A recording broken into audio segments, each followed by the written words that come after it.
Tonight, Grifter wins the award for the stupidest, most unnecessary death of the year, and we're only 2 weeks in. Team 7 literally cannot stop pulling swords out of midair, and Threshold is all of a sudden a book. Who was asking for this, genuinely? All that and more tonight on the Not So New 52.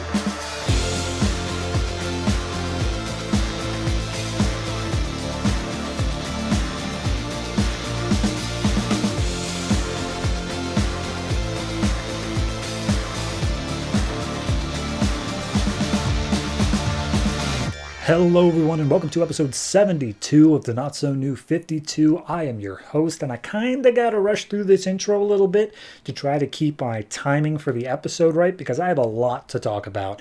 So I'm just gonna tell you what comics are coming out and then justify why I have to talk about them as I go. Okay? Here we go. We have this week the number 16 issues of Batgirl, Batman, and Batman and Robin, all of which are part of Death of the Family. Superboy, which is part of Hell on Earth. We have the number 4 issue of Team 7, which is part of the Black Diamond probability. That finishes it for events. In addition, we have the final issue, number 16, of not only Frankenstein, not only Legion Lost, but also Grifter. So I got to talk about all those series and why they are ending now.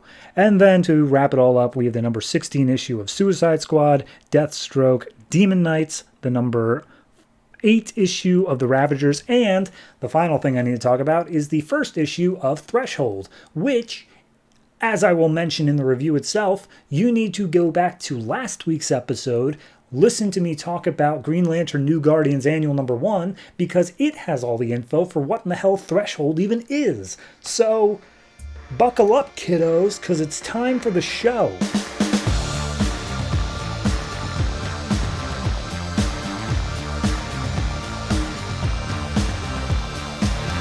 Batgirl number 16, written by Gail Simone, art by Daniel Sampere and Ed Benes. So, this is the end of Batgirl's Death of the Family tie-ins, and last time we had Joker forcing her to go to a church to get married to him in order to save her mother.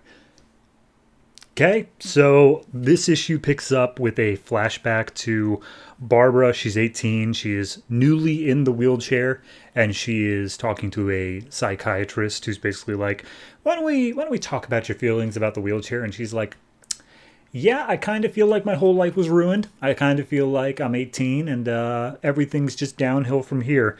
And also how she has dreams and nightmares, but they're all the same, and it's her killing the Joker with her bare hands. And she's like, sometimes I feel guilty about it. Other times I'm sad that it's just a dream. And the psychiatrist is writing down like, she's kind of depressed and she's kind of upset about the like fatalism and whatnot, and Barbara's like, I can read your notes based off of how you're moving your pen. Maybe you should type instead. So then we cut back to now, and they're at the church. They're surrounded by a bunch of Joker goons, and Joker's like, all right, let's get this on the road. Let's do this. And immediately the priest is like, I don't think I can do this. And Batgirl's like, it's fine. Just do it. We'll settle this all later. And Batgirl asks the Joker specifically, why me? Why am I the one that has to go through this? And Joker points out that he has a little book, the one that we saw him talking about last issue, of all of his notes of like, the perfect plans and stuff like that.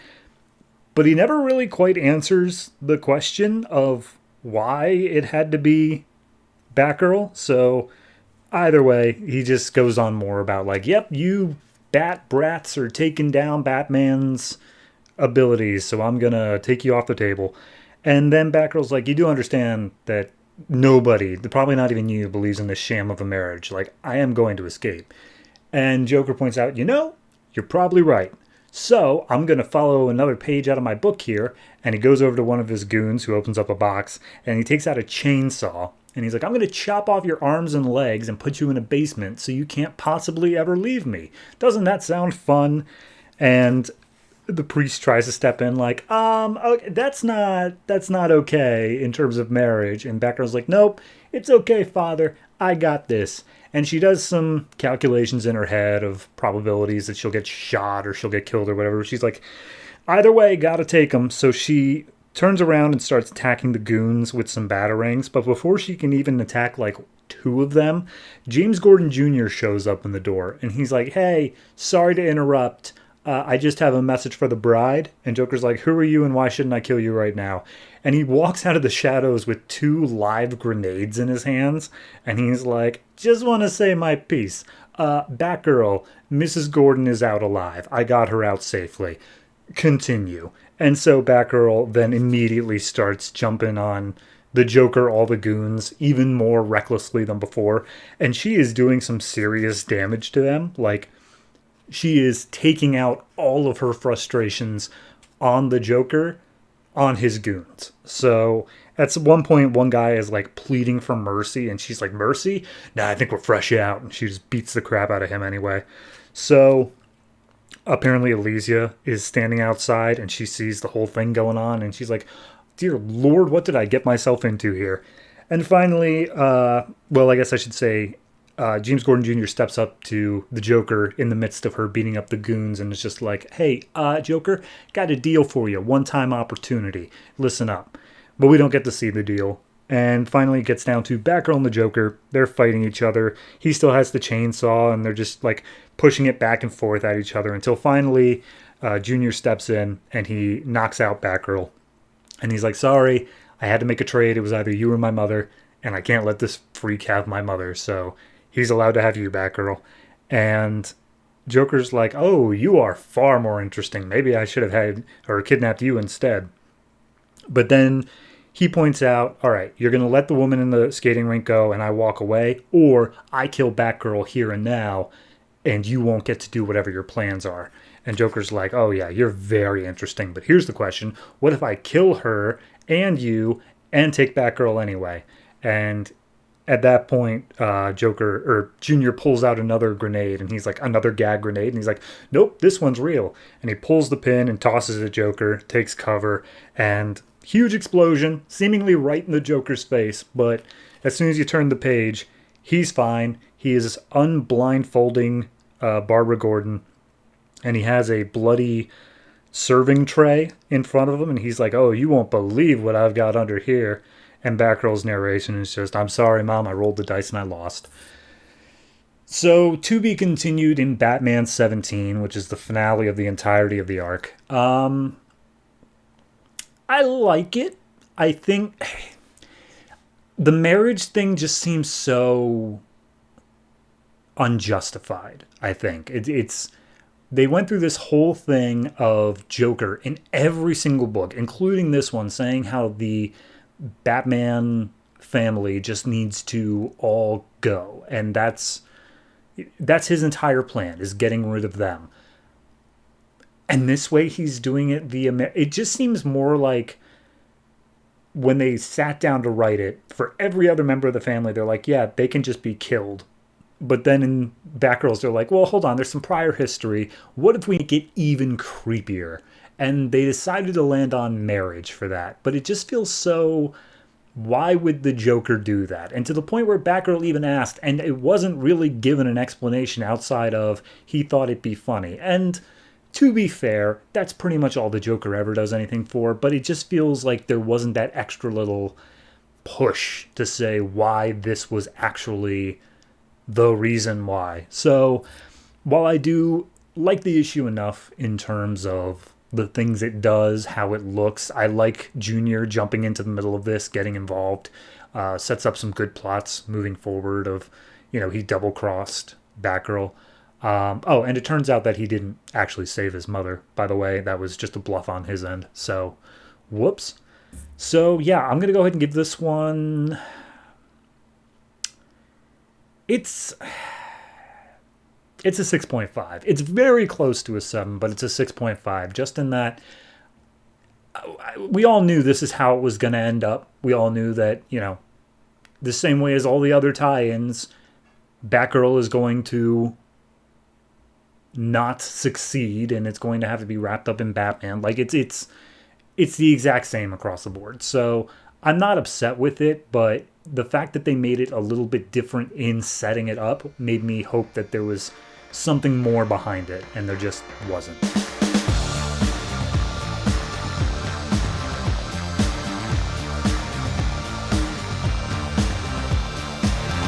Batman and Robin number 16, written by Peter Tomasi, art by Patrick Gleason. This is the final tie-in to Death of the Family for this comic. And last issue we left off with Damian being trapped in a zoo by the Joker, who then brought in a Jokerized Batman to fight against Damian to the death. Okay, so this issue picks up with him basically just saying like, I don't want to fight you, Batman. Batman, you're under Joker's control. Please snap out of it. And Joker's like, not going to happen. See, when I Jokerized him, I also added in a little bit extra of a suggestion serum. So he's able to, or he's forced to follow Joker's orders. And Joker orders him to kill Robin. And Damian, of course, is just going repeatedly like, Batman, don't make me do this. I'm not going to give up on you. I'm going to fight for you. And then like as soon as Joker's out of earshot, he's like, Dad, please wake up. I need you. Come on, Father. Okay, snap out of it. I don't want to hurt you. And that carries on for pretty much like 5 pages in a row until Damian's like, okay, clearly I'm not getting through to him. Not that I'm going to stop trying, but I am going to do some other things. So he lunges at Batman, and when he does so, he throws I want to say Batarang, but it's from Robin. Is it a Robin-rang? I'm just going to say Batarang. He throws a Batarang seemingly at Joker, but it goes just past him and hits an electrical box, which opens up a trap door under the zoo pit, and Robin manages to jump down. And Joker's like, "Hey, good job. I didn't see that coming. I knew you'd get out eventually. I just didn't know how." And so he pushes a little button on a collar around his throat, which I guess activates the intercom. So he's able to talk to Damian anywhere in the zoo. And Damian makes his way to the polar bear exhibit, I think. It's like an icy exhibit, and it's got some water to it. And as he's making his way up there, Batman manages to catch up, tackles Damian into the water, and seemingly starts to drown him. And Joker's just watching through the glass, like on the other side. He's like, ooh, man, I've always wanted an aquarium. So he gets thrown out of the water by Batman, and Robin starts throwing like some ice stalactites or whatever you want to call them at him. And he's just telling him like, okay, really though, I'm at my limit, Batman. If it's going to come down to you or me, I am going to fight for myself. But Joker's using you. Please snap out of it. And of course he doesn't. And as he does so, he finally manages to he snaps both of Batman's fingers, his middle fingers on each hand, pokes Batman in the eyes, and then starts just wailing on him with a torrent of punches. And he's like, all right, this is what you want, Batman? This is what I'm going to have to do? Fine, I'll do it. And he goes over and he picks up another ice stalactite, and he makes his way over towards Batman. And as he's like about to plunge it into him, he's like, nope, I can't do it. I won't do it. And Batman picks up an even bigger stalactite, and he comes over and is about to kill Robin. He's like, go ahead and end it. It's only fitting that I die by your hand. And then all of a sudden, Batman's chest explodes. And Robin's like, no, what did you do? Why'd you kill him? And Joker's like, oh, you didn't think I was going to actually let you die. I have much bigger plans in store. And he gasses Robin, starts knocking him out. Robin, in his last few breaths, grabs one of the tools out of Joker's tool belt, screwdriver, and jams it into his foot. And he's like, oh, that's smart, but is that really the best you could do? I guess I'm going to have to skip my pedicure this week. And then Robin falls asleep as Joker draws a blood mustache on him. And then we see that the Batman, of course, was not actually Batman. It was a karate instructor who I guess had a similar frame to Batman.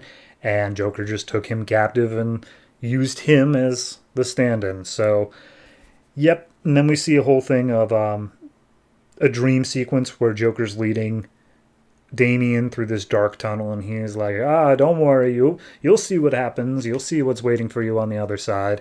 And we see in the last shot Joker standing with a bloody serving tray in front of Damian, saying like, I'll just read it. The only thing I'm going to be doing, my darling boy, is getting rid of all the family skeletons in the closet and make them dance and prance in the cold light of truth.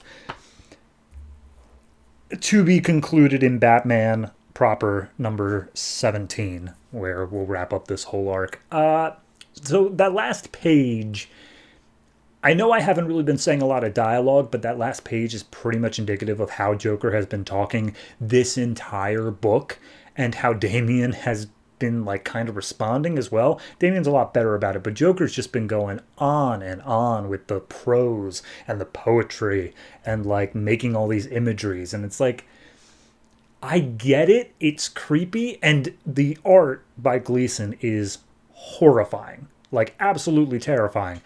But it's, I don't know, just writing wise, I think this issue did better than last issue with Joker actually just making a bunch of jokes. For instance, when he said he always wanted an aquarium, he said he hopes Aquaman doesn't hear about that or else he's going to have to attack him too. So there are better jokes in this issue. It feels more like Joker, but it is such a wildly insane plan. I think this issue did better because it focused more on the Batman fight, whereas last issue was just so much poetry and throwing it out there.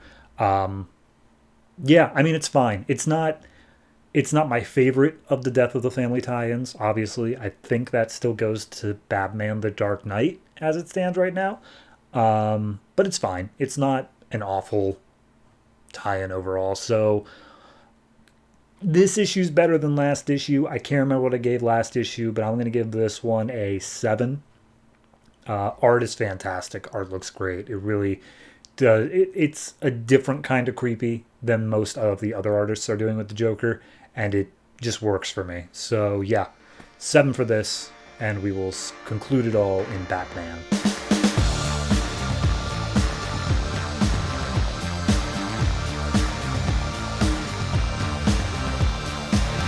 Batman number 16, written by Scott Snyder, art by Greg Capullo. This is, of course, Death of the Family.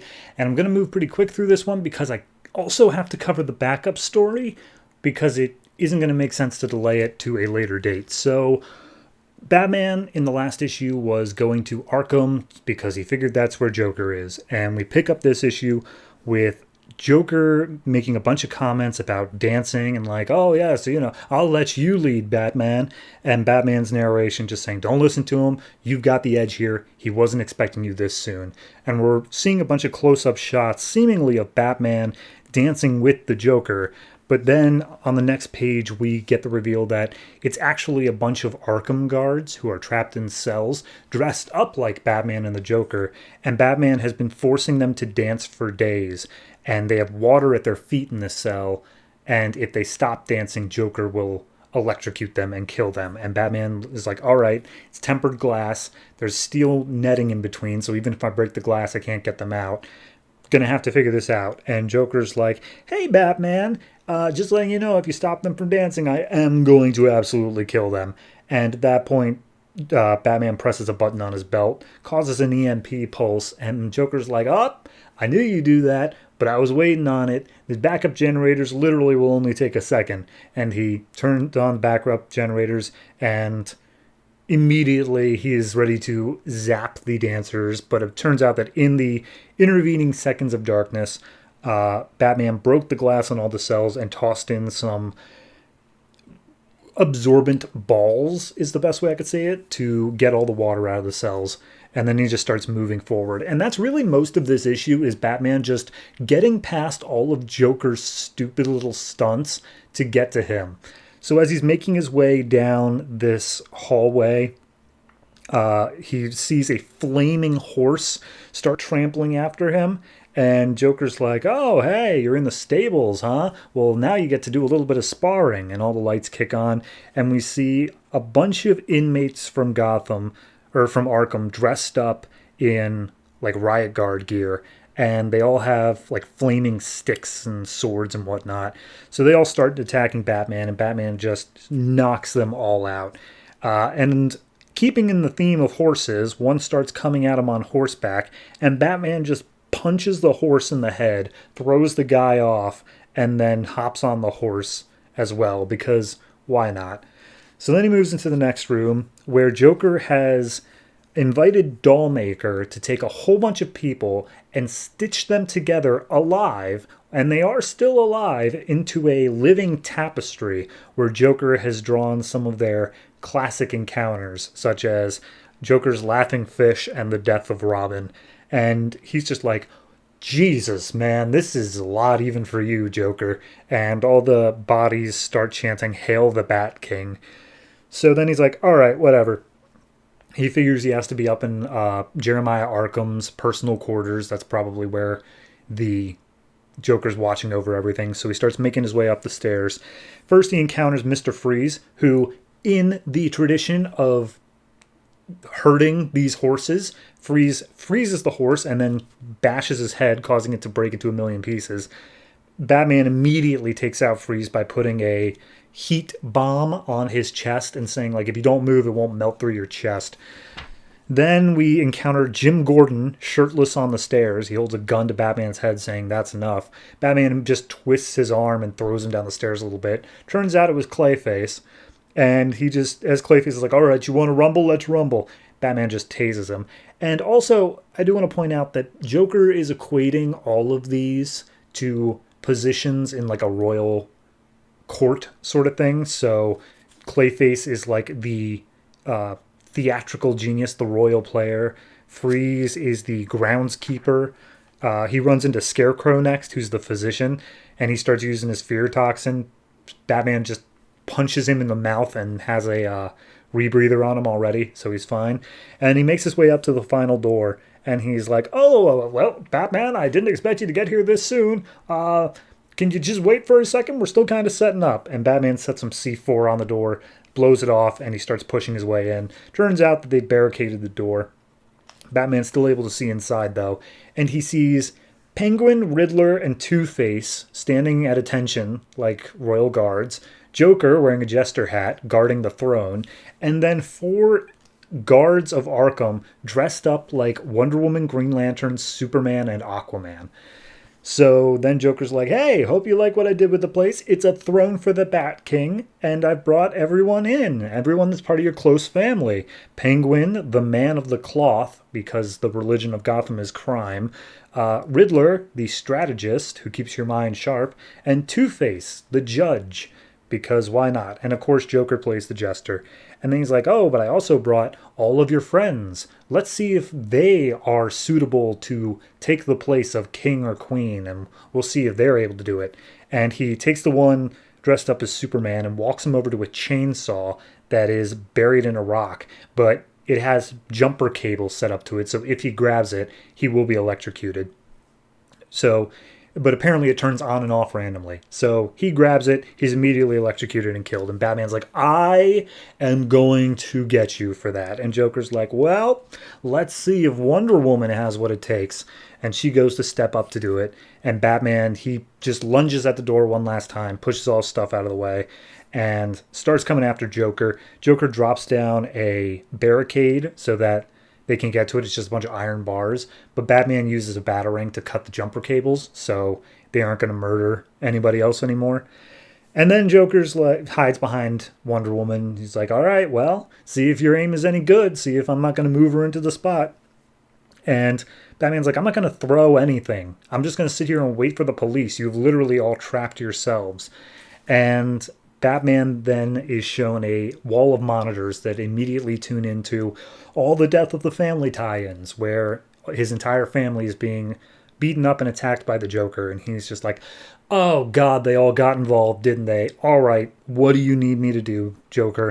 And he's like, I just want you to sit on your throne. But rather than the elaborate throne he pointed out before, he points over to the side of the room where there's an electric chair. And he's like, go ahead, sit down. It's all you got to do, and I'll let these people go. And he's just like, I don't trust you, but I literally have no other choice here. So he goes up and he sits down in the electric chair. He turns on the current, and that's where the issue ends. However, we do have the backup story written by James Tynion IV and Scott Snyder, art by Jock, which basically just picks up right afterwards. Riddler, Penguin, and Two-Face are like, oh my God, did he kill Batman? And Two-Face is like, well, probably not, but let's make sure of it. And he goes to flip his coin to see if he shoots Batman in the head or in the gut. But then Joker's like, no. you aren't a part of this next bit. I'm going to go ahead and take him away, but you guys have played your part. Go on, do whatever else you want. And they're like, no, we're in this now. We want to see Batman die. We want to see what happens here. We're a part of this. It's our right as part of his rogues gallery. And Joker just laughs at that, telling him, like, you guys aren't important. Two-Face, I didn't even have an issue with you. And do you know why? It's because you're lame. You're literally just a dude who got a bit of acid on his face. And now you play a wannabe gangster. You suck, Two-Face. And I'm going to prove it. And he hands over Two-Face with a gun with one bullet. Or, sorry, a gun. I think it's fully loaded in it. And he's like, here's the deal, Two-Face. You can either shoot me, or you can shoot the other rogues, or you can shoot Batman. I don't care. But you're not going to do any of that, because you suck. And wouldn't you know it, Two-Face is broken, and he just lets Joker go. And Penguin steps up, and he's like, hey, all right, I can give you money. I know you're not interested in that, but can you at least tell us what's going on here? Like, what is the plan that you're doing? And Joker's like, yeah, here's what I'm planning. And he pulls out a serving dish and he takes off the lid, and we don't get to see what's inside, but they're like, oh my God, you're doing that? And he's like, yep, and it's all part of the big joke. So let's see how it goes. And we will conclude this entire event next issue in Batman 17.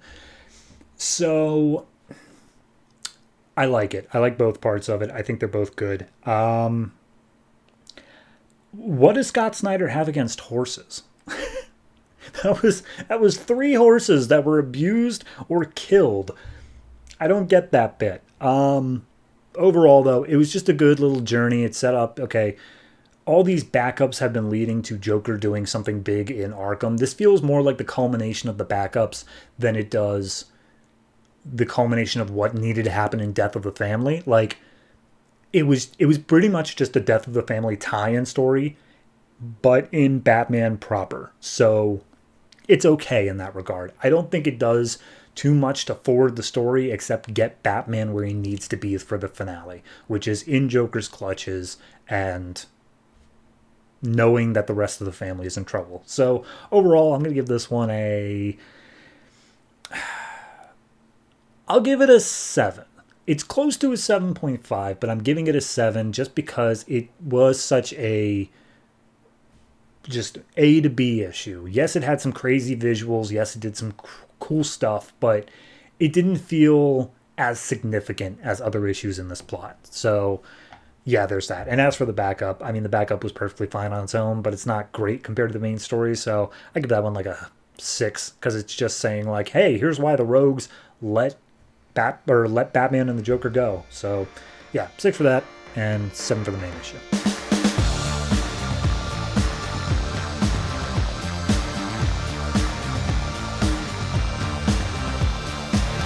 Superboy number 16, written by Tom DeFalco, art by Amilcar Pinna and Iban Coello. This is, of course, the next part of Hell on Earth, continuing on from Superman 15. And in that issue, Superman got the Justice League together and he's like, hi, I'm out of options, need your help, let's go. So this issue picks up with them tearing through a bunch of Kryptonian worker drones, and they're already inside, or at least just outside the Fortress of Solitude, but inside like its protection range. And Batman's like, all right, here's the deal. Superboy, you got to go up and you got to touch the force field and use your tactile telekinesis to disrupt it. And that's the only way we can get in, so hurry up with it. And so he jumps and flies his way across the crowd of worker drones, and he grabs hold of it, and he's like, okay, I don't really know how my powers work since I'm wearing this suit thing that changes my powers up a little bit, but there's a little bit of psychic backlash on this, and it's tearing my thoughts apart. And then he's like, let's see how we got here. 1 hour ago. So Superman and the Justice League are down in the Block, which is run by Dr. Veritas, which I think we saw at the beginning of this arc. And he's basically saying, yep, I am keeping us down here because I'm pretty sure hell can't hear us here. I have no reason to believe that is true, but sure, why not? And he explains Hell's plan. He's going to burn out the sun to fuel his time machine. But there is a shard of kryptonite inside the Fortress of Solitude that theoretically could take down a Kryptonian like Hell. So that's their plan. And everyone looks over at Batman. He's like, Yeah, I already got a strategy figured out. It's going to be a three-pronged attack in order to get in there. And number one is the distractional front, which is Batman, Wonder Woman, Superboy just trying to bust in through the front door. And so that's going to lead into what we got there. Meanwhile, we cut over to Supergirl and Hell, who are just looking through all the cool things in the fortress. Supergirl points out that Hell's ship is in here, and he's like, "Yep, that's going to be my the basis for our time travel ship."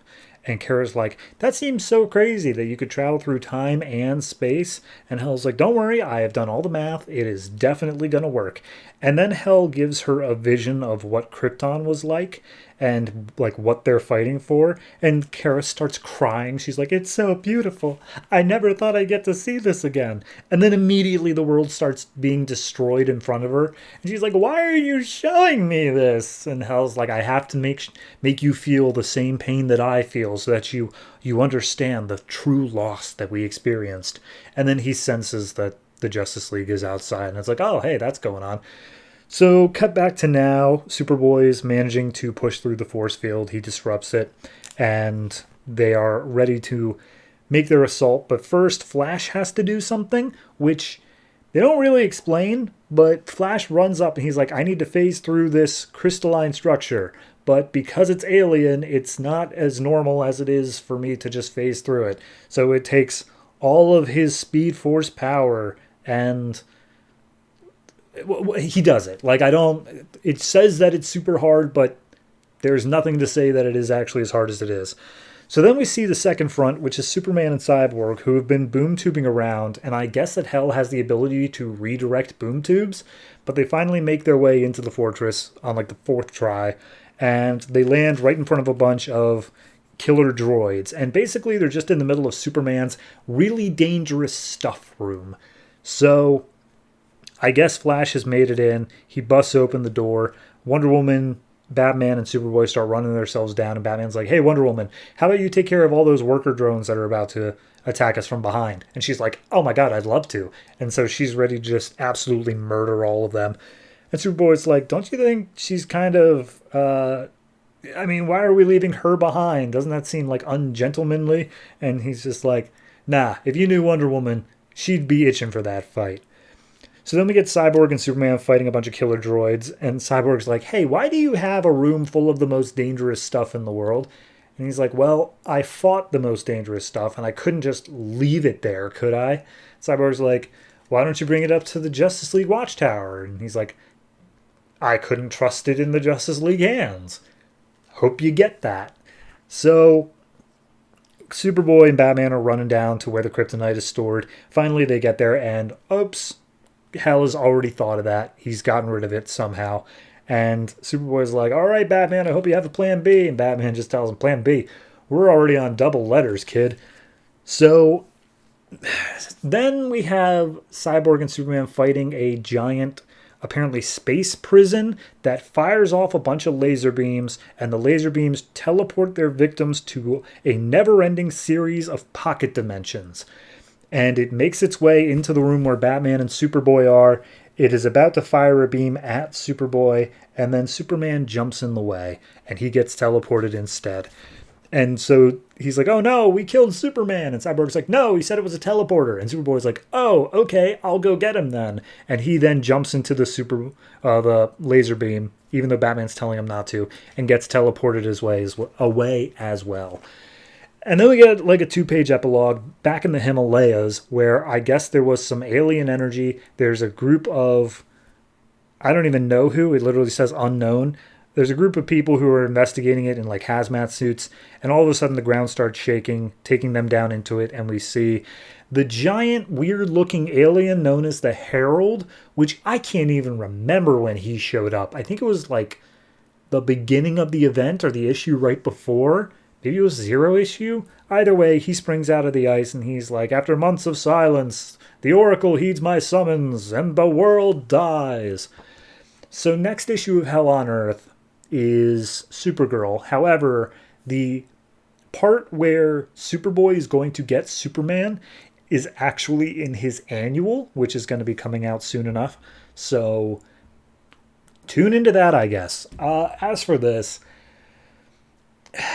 I liked it. I don't think any part of it was particularly bad, except maybe the hell showing Kara like, oh, here's where Krypton died. It's like, yeah, no, she literally, her book, she went to Krypton and saw it was gone. Like, she was on the dead world of,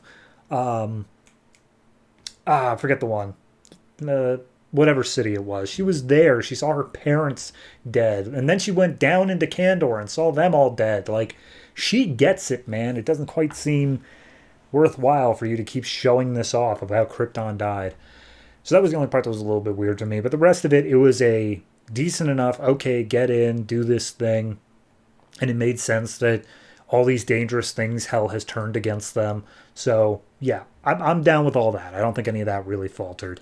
Art-wise, there was a shift about 2/3 of the way through. Did get a little bit weird, but I think it flowed well enough. I don't have an issue with it there.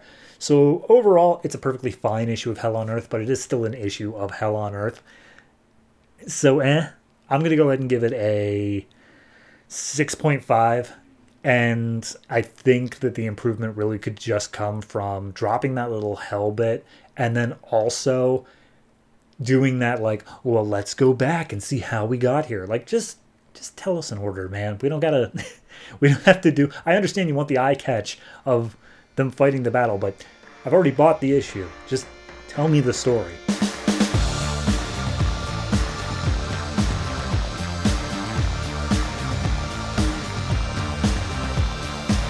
Team 7, number 4, written by Justin Jordan, art by Jesus Merino. This is, of course, the Black Diamond probability.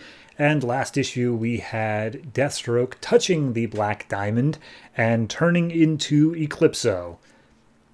That's it. That's all that happened. So the Team 7 is standing around looking at Eclipso, and he's like, 10,000 years will give you such a crick in the neck. And he immediately turns on the other basilisk guy who was there and was just like, oh, man, I ought to kill you. And he snaps his neck. I'm still not entirely sure why. But then we see Team 7, particularly Dr. Fairchild, shoots the Black Diamond out of Eclipso's hand. And he's like, oh, hey, man, I still have all the memories of Deathstroke. So I know you. And I know everything about you guys. So Waller steps up saying, like, all right, stand down, or we will shoot you. And it's just like, funny. I know that you're a bit of a gambling woman, Waller. Either you think that those bullets are going to hurt me, or you think that you are just going to shoot me to slow me down. Let's find out. And they all start opening fire on him. It does nothing.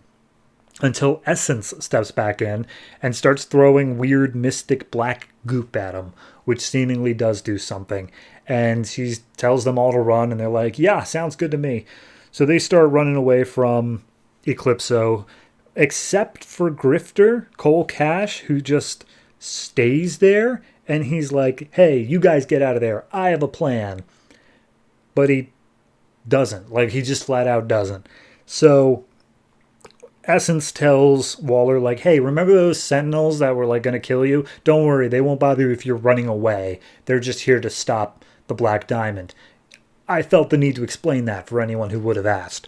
So eventually Eclipso catches up to Essence and just be like, hey, I smell something powerful inside of you. And he reaches inside of Essence and pulls out a big black sword, which, okay, I don't remember that being a thing, but maybe it was. And then Cole shoots him in the head, which of course does nothing. And he then takes the sword and just be like, Cole Cash, you have some secrets about you, things that even you don't understand or know about. And he's like, yeah, probably. Anyway, I'm just here to do my plan. And turns out that he remembers where all of the bombs were planted, all the explosives for their earlier plan. And so he lures Eclipso over top of it. And he's like, yep, got it. And then he goes and he picks up the Black Diamond without touching it, seemingly, and manages to steal it away from Eclipso. And Eclipso's like, oh, actually, I do need that. That's important. Come back here, young man. So he makes his way past the Sentinels, who then hold back Eclipso long enough for him to catch up with the rest of Team 7, along with, I literally just said her name, and I cannot remember it. Essence. Dear Lord, she is so nothing of a character. So anyway, she steps in and she's like, hey, Cole, see, you stole that Black Diamond. That can be used as his prison, and we can theoretically use it to get Slade Wilson back. And they're like, okay, but how do we hurt him? He's literally immune to bullets. And Essence pulls out another sword. I don't know how many swords she has, but apparently it's at least 2. And she's like, you can use this. It will actually hurt him. Also, I have made a containment unit for the Black Diamond. It will not be safe on this island anymore, so therefore you must take it and hide it to make sure nobody ever lays hands on it again. Got it? And they're like, we don't really trust you, Essence. And Black Canary, Dinah Drake steps up and is just like, nah, I really don't trust you because you would have let those people die just to save, just to stop people from getting to the Black Diamond, correct? And she's like, yes, absolutely. You're literally talking about the fate of the world here. Yes, I would let some people die. And Dinah's like, unacceptable. But Waller gets it and he's like, all right, whatever. So we just got to stab S.H.A.D.E. And they're like, yeah, but won't that kill him? I mean, he's pretty strong. He could probably survive a stab. So at that point, Eclipso has managed to make their way to him. He still has his big black sword. And they start unloading fire upon him as we see Fairchild running away in like the opposite direction. And it's like, you people just don't get it, do you? Bullets ain't going to do anything.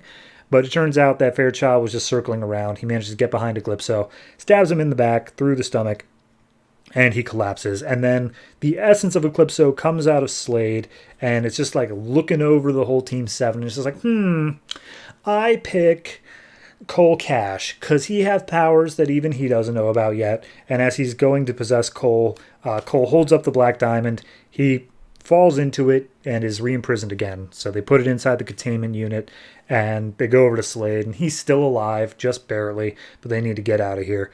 And yeah, that's basically it. Like, they do that.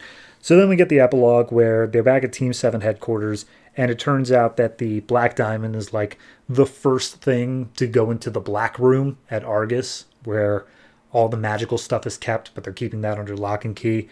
And then a guy comes up, Lynch, I think the guy who runs the team.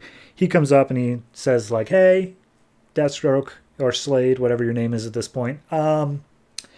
Called your wife. She's on her way. She'll be here. But I have a little bit of a question for you. You're a little bit weak and crippled right now. How would you like to be part of a new project, Project Majestic, aka the thing that's going to make him a super soldier?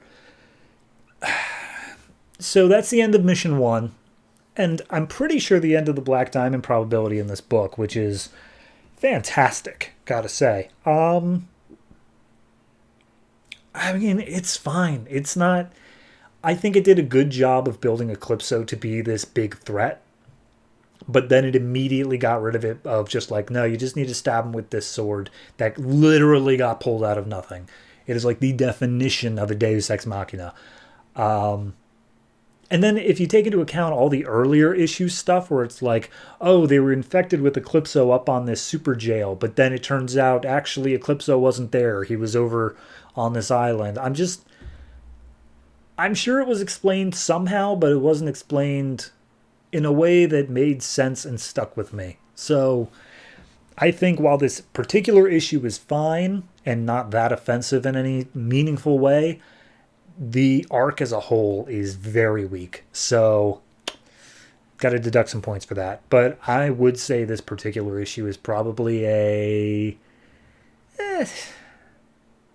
6 sounds too harsh, but 6.5 sounds too much. So I am going to stick with the 6.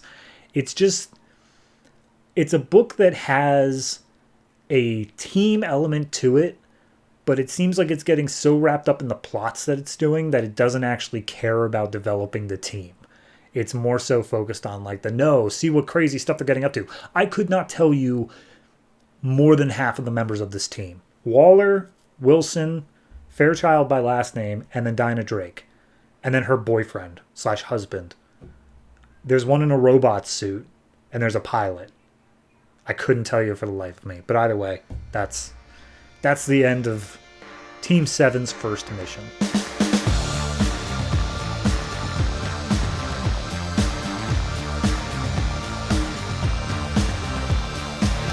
Threshold number 1, written by Keith Giffen, art by Tom Raney. Just going to put this up front. This got a backdoor pilot in Green Lantern New Guardians Annual number 1. So check that out. if you want. It explains a lot more than I can do in this one issue. So they give a whole rundown in the beginning. Threshold apparently is an anthology book. However, it was going to pick up with a different plot after the first arc, but it only got one arc. So what was Threshold Presents The Hunted is now just Threshold. Anyway, The Hunted, what is it? It is a reality TV show in the Tenebrian Dominion where people who are a threat to this kingdom are put a bounty on their heads and are put on live TV. And anyone who kills them can get this bounty. And anyone is allowed to kill them. Anyone in the Dominion at all. So, yeah, that's the rules. If you want more, check out that annual issue. So we pick up in this city called Tolerance. And there's a guy there named Jedediah Cull, who is a deep cover Green Lantern who got mixed up and became the latest star of The Hunted. And as he's trying to make his way through this city, people recognize him and they're like, hey, we're going to kill you. And he's like, crap. So this long chase scene breaks out of him busting through, trying to attack people who are attacking him, just enough to make it out. And then this girl shows up named Ember. And she also gives chase to Jedediah after she uses some cloaking thing or maybe turns back into her regular self. Hard to say. But apparently she's supposed to bring him in very cryptically. But she gets in front of him and says, hey, follow me if you want to live. And he's like, I don't trust nobody. And she's like, all right, whatever, just do it anyway. So he starts following her. They make their way to a back alley where they're ganged up on by a crappy bounty hunter gang called Street Stalkers. And everyone just laughs at them because they're such a joke. And apparently the real threat is the Crimson Thrust. They're the top tier bounty hunter gang. So they make their way to a rooftop and they have to jump down to escape detection. So they go down a pipe that leads into the sewer system.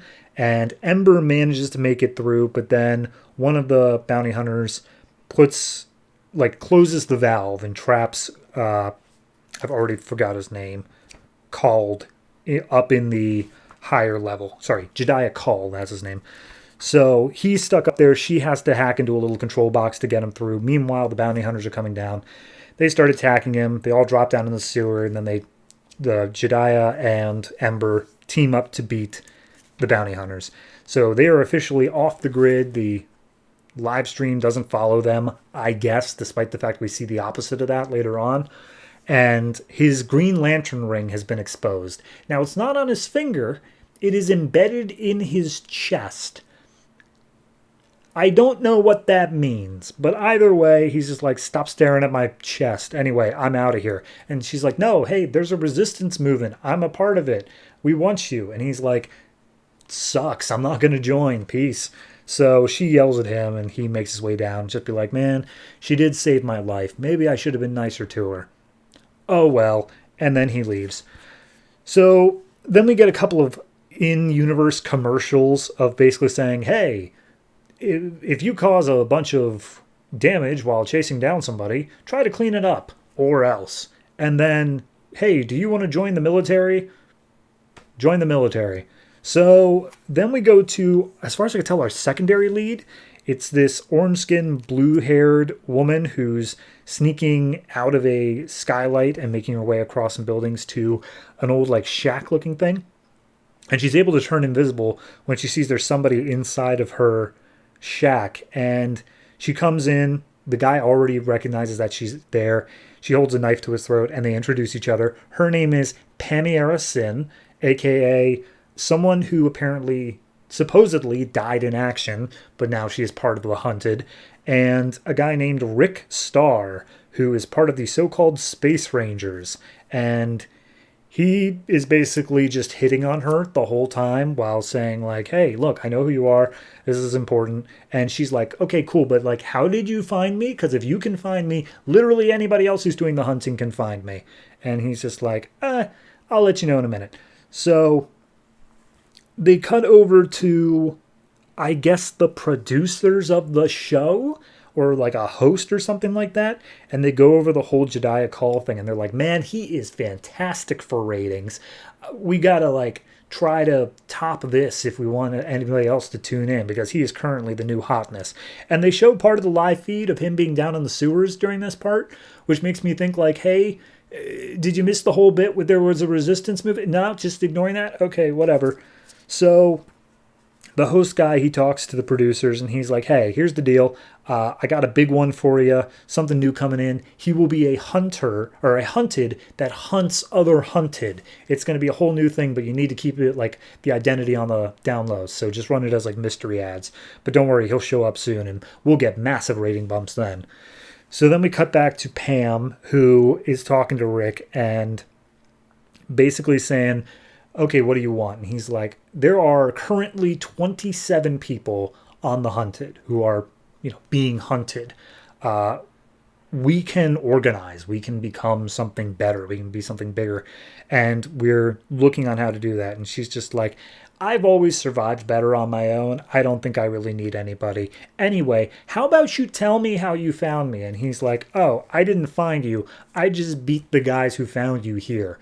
And we see an outside shot of Crimson Thrust about to break into her house and attack her. So there's that. This is technically a Green Lantern book, which is, it's bugging the hell out of me right now that this is a Green Lantern book. It has a backup story of Larfleeze, which I will read on 5th weeks, but I don't know what to make of it yet. Like, it seems like an interesting concept of, okay, you have this group that is basically just a bunch of people who probably haven't done anything that wrong, but are just a threat to the status quo. And now they are being hunted. And, we have a whole thing of, we have loners and we have people trying to rise up against the system. And I appreciate the story that's going on, but it is so wildly different and features a brand new cast of characters, people we have never met before. And it doesn't do a lot to set them up right now. Especially like Ember, I have no idea what she's doing. This Rick Star guy seems like he's going to be important, but I don't know them. I am not aware of them yet. But it seems like there's already the story figured out. It doesn't seem like they're flying by the seat of their pants. So I trust Keith Giffen to develop that story. I'm interested to see where it goes. This particular issue, I got to give just kind of like a neutral 7. It's fine. I don't have any issue with the art or the story yet, but I'm also not sure what's really happening. Like, where are we in terms of what's going on? So yeah, no, it's a 7. I do look forward to reading the next issue, if only to see what in the hell a threshold is.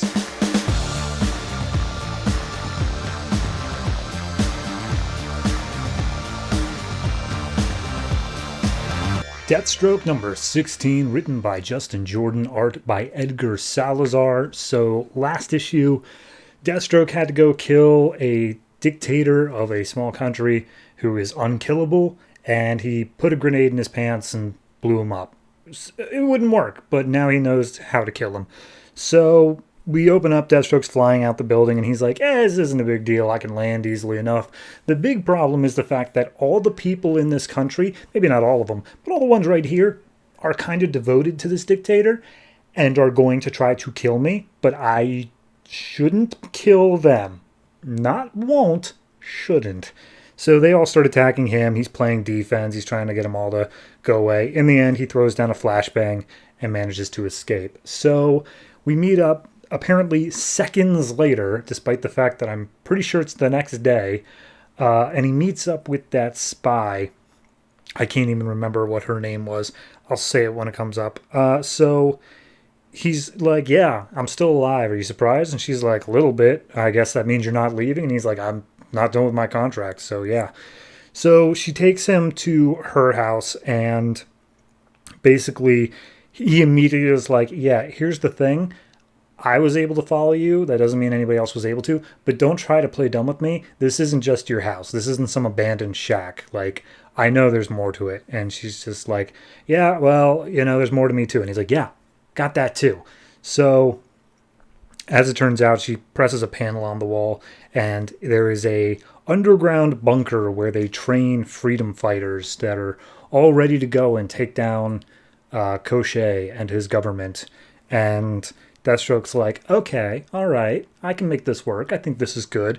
So she explains this whole thing of like this bunker came from when the CIA came in and did some investigations into Cochet, and then they left and abandoned the country and blah, blah, blah. Who cares? Point being is that Deathstroke says, here's the thing, guys. I'm not able to kill him. No one is able to kill him except you all. And he's like, what? What are you even talking about? So we cut over to Cochet's palace where I guess he's disemboweling someone. I don't know. Someone walks in and is just like, hey, we're under attack. Could you maybe come out and help? And he's like, oh, you want help? You're not able to do it yourself? Well, then maybe you should just die then.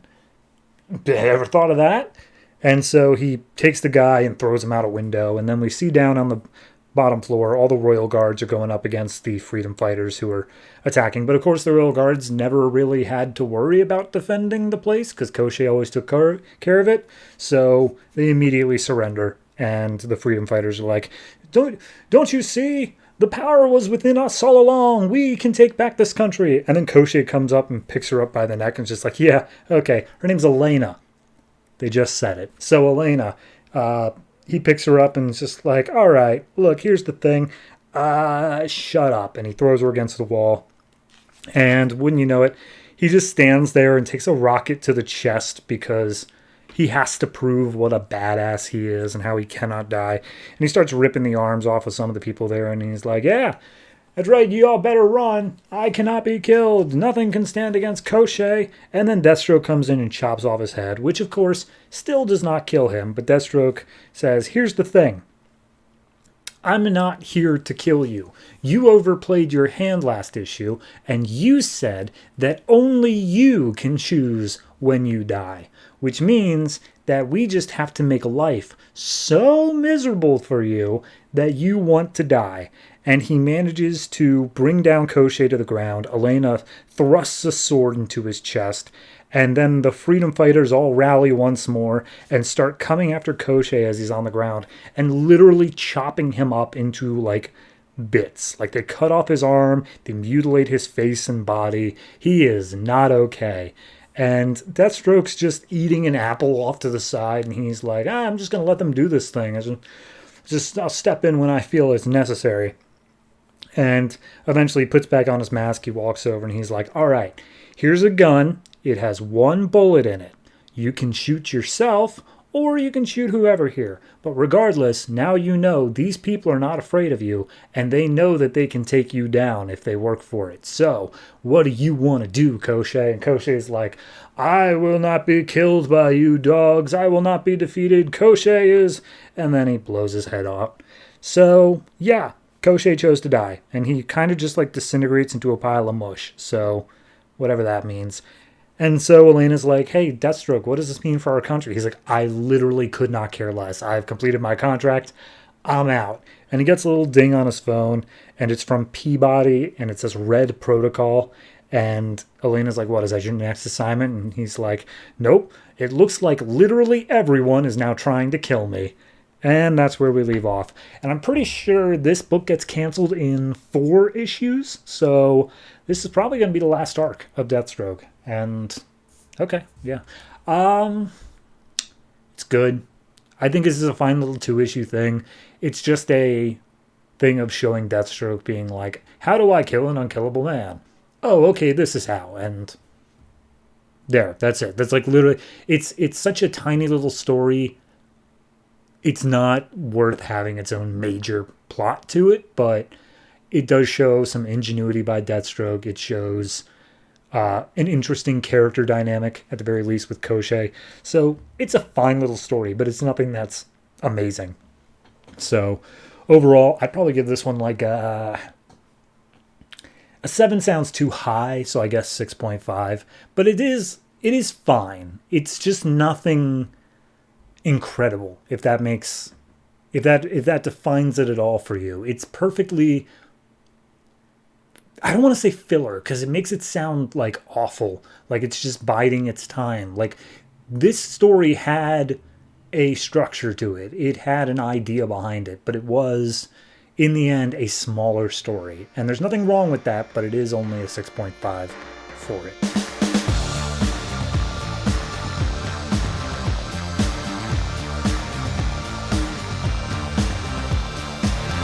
Grifter number 16, written by Frank Tieri, art by Marat, Mychaels. This is the final issue of Grifter, and I'm going to just speed right through it, because A, there's not a lot of plot, and B, I want to talk about it afterwards. So, we open up at the zoo, and Grifter's just sitting there looking at the lions, waiting for Warwick to arrive, because he had a meet up with him, and he starts thinking about the entirety of the series up to this point. He's like, man, Daemonites, my brother, Chosen One, Hellspawn, Suicide Squad, Stormwatch, that's about it.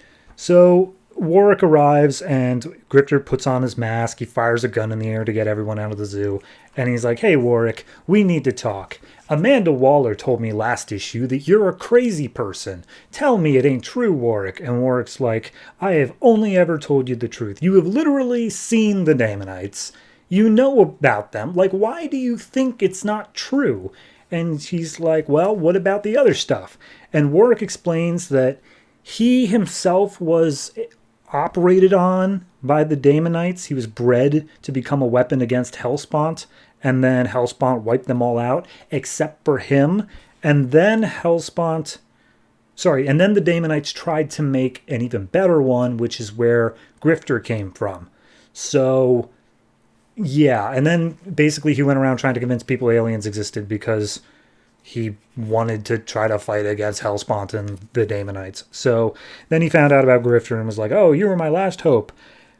And he explains, like, you have these powers. You know you have these powers. Why would you think I'm lying to you? And he's like, all right, well, what about your cult? What about your alien doomsday cult thing? And he's like, I'm just trying to build whatever little bit of an army I can to spread about the Daemonites. Like, yeah, it's not ideal, but it's what I'm doing. And Rifter's like, you got an answer for everything, don't you? And he's like, yeah, because it's the truth. So at that point, Warwick's like, hey, look, you are too important to this whole thing. I'm not going to let you just walk away. And he's like, watch me. And then Warwick punches him in the face and runs off into the snake exhibit. He tries to shoot at Warwick. Warwick throws a python on him and then a crocodile. And then Grifter uses his TK powers to boost the crocodile back up at Warwick.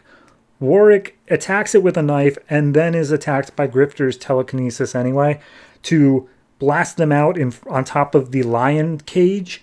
So then they continue fighting. The lions are like trying to scratch them from below. And they move off the lion cage over to the polar bears, which I guess are right next to each other. And he's dangling Warwick over the edge. And Warwick's like, do it.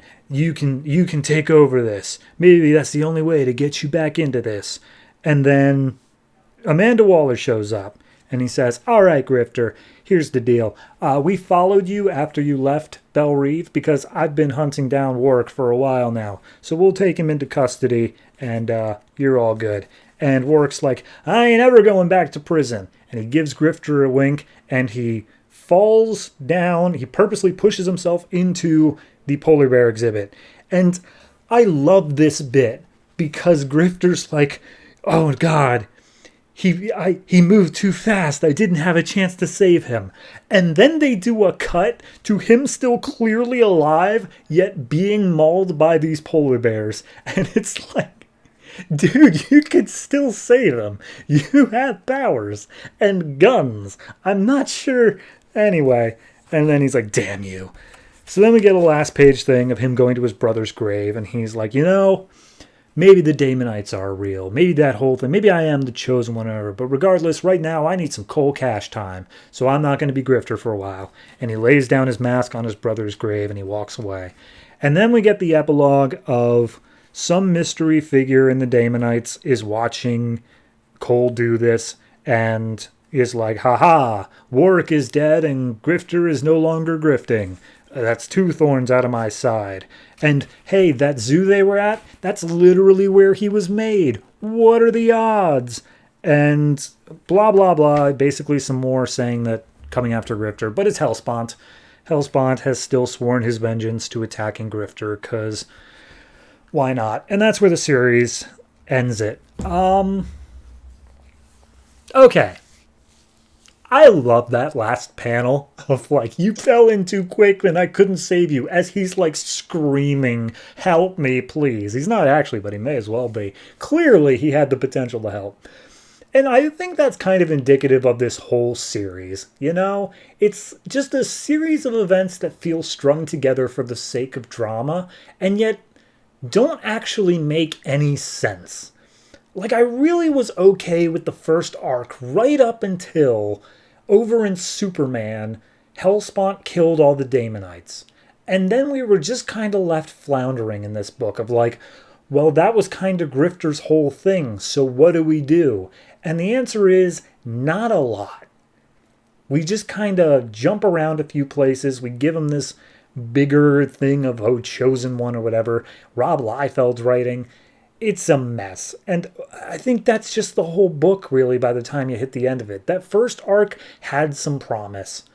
And then, because of a thing that was not their fault, they had to change direction, and they just never found it again. And by the time it ended, I mean, I'm not a fan of Marat Mychaels' art. I think the backgrounds are too sparse, and the foreground is just, So, writing-wise, it was okay. Again, not great. Like, the whole final issue is him being like, why did you lie to me about the Daemonites? And he's like, dude, you fought them. They were... What? So, yeah, this book was a mess by the time it hit the finish line, and I can see why this is the final issue. So, overall, I gotta give this one like a... It's like a 4. And that's only because it almost hits levels of, like, comedy. It went so far off the range of, like, oh, we're supposed to take that. He threw a snake at Grifter, and you see later on, the snake doesn't even have teeth. Like, there are no fangs. It's just a gummy-mouthed python. What? It's just not good. So yeah, I'm giving this a 4. I don't know what that makes Grifter as a whole series, but it ain't great. So yeah, rest in peace, Grifter. You won't be missed.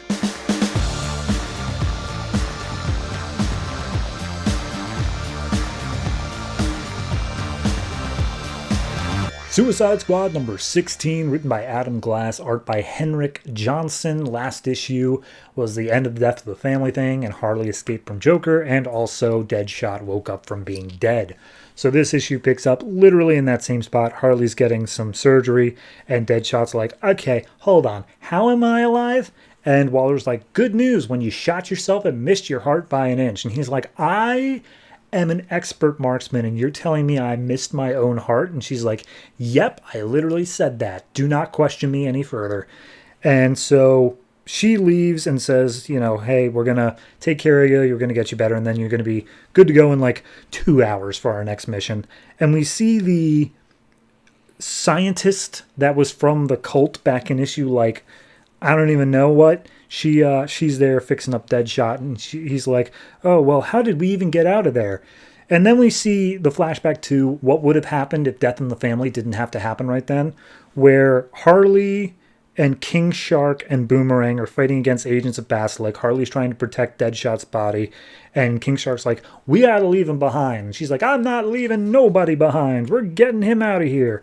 And Boomerang's like, okay, well, we'll figure out something to do. Whatever his name, Iceberg or whatever, is also there, kind of just, I lost my hand. I'm freaking out over that. And then suddenly King Shark and Boomerang get shocked, and the person behind the shocking is Grey Laura, who, according to the editor's notes, last appeared in Suicide Squad number 4. So she's a member of Basilisk, and she's here, and she's like, well, if you killed Regulus, that makes me in charge.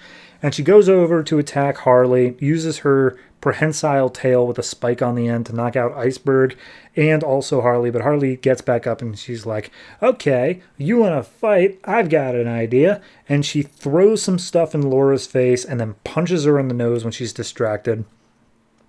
And then points out, like, okay, here's the thing. I recognize that your tail is the only bit that's shocky. Like, it's the only part that can shock people. So that means that if I just grab the bit of your tail that isn't shocky, I can hold on to it, pull you in close, and then stab you with the end of your own tail. All of which she does. So Grey Laura's dead. And then Harley picks up an automatic rifle, fires it at the rest of the Basilisk, and seemingly kills everybody. And we cut back to this story being told by Waller, and Deadshot's like, are you telling me I owe my life to Harley Quinn now? How many people do I not owe my life to? So Waller says run all the tests, and the cultist lady looks kind of crazy because Deadshot grabs a hold of her arm and just be like, I'm not stupid, you're not telling me the whole truth. And she's just like, oh, you don't want to mess with me. And then we just leave that. So then Deadshot goes over, once he's all better, to Harley's bed, and he's like, I don't like her, but I'm drawn to her. Maybe this will lead to something. And as he goes to reach for Harley, she wakes up, takes a needle from the side of her bed, and it's just like, don't you dare come closer, I'm going to inject you with air bubbles. And as soon as she sees that it's Deadshot, they start making out. And then as soon as they stop, Harley knees him in the stomach and punches him in the face. And it's just like, see, I got back from the Joker just a few minutes ago, and I'm realizing I'm done with the likes of you. You don't deserve me. And they just start beating each other up. Harley kicks him in the nuts. He kicks out the back of her knees. And then we see that Harley is doing this as a ruse because everyone is wearing surveillance contact lenses. And so they got to keep up appearances in front of Waller. And she points out, hey, you were dead. I am 200% sure of that. I know a dead body. Also, I had to slit my wrist to escape the Joker. That was like barely an hour ago.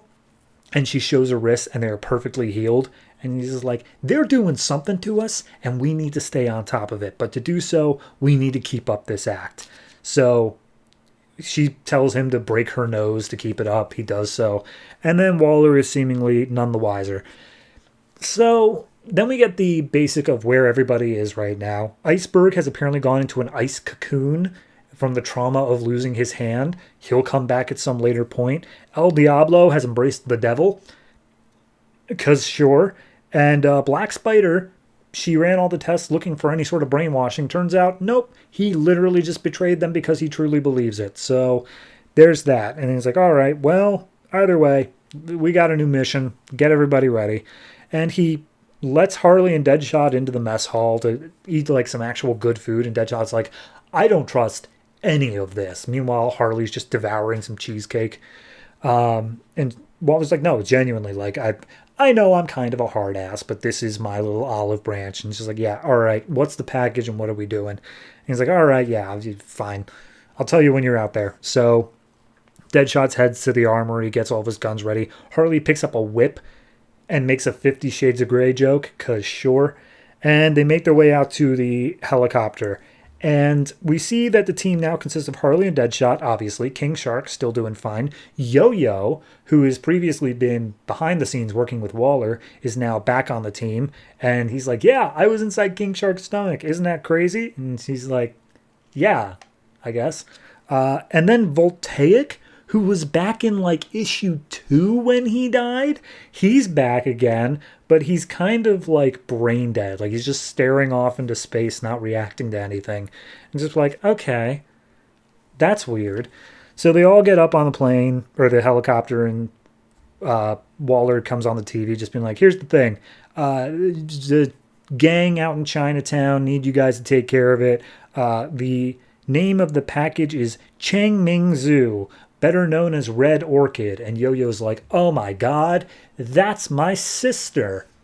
So we're getting the deep lore of Yo-Yo. I know that's what you've been clamoring for. This one's okay. I think if the ongoing plot now, because we did that whole thing with the betrayal, like there's one member of the group who's going to betray the Suicide Squad. If we're going on a larger plot now of the squad is involved in something, or Waller, I should say, is involved in something that's allowing her to bring people back from the dead or heal wounds and such, I think that having this Deadshot Harley, like, team up thing where they can only trust each other is actually kind of interesting. I'm interested to see where that goes. The rest of the stuff, I mean, Diablo's doing a thing where he's Satan now, and there's a bunch of other stuff. It feels like it's just setting up a bunch of stuff for maybe an arc or two down the road. But right now, the more interesting thing to me is the how are we bringing back dead people plot. And I am interested to see where that ends up. So overall, this particular issue was mainly a where are they now and setting up future things, but it was okay. I'll give it like a 6.5. I don't want to say it's great. It's not something that is quintessentially must-read Suicide Squad, but it's just a fine issue in the middle of two other arcs, I feel like. So we'll see where it goes from here.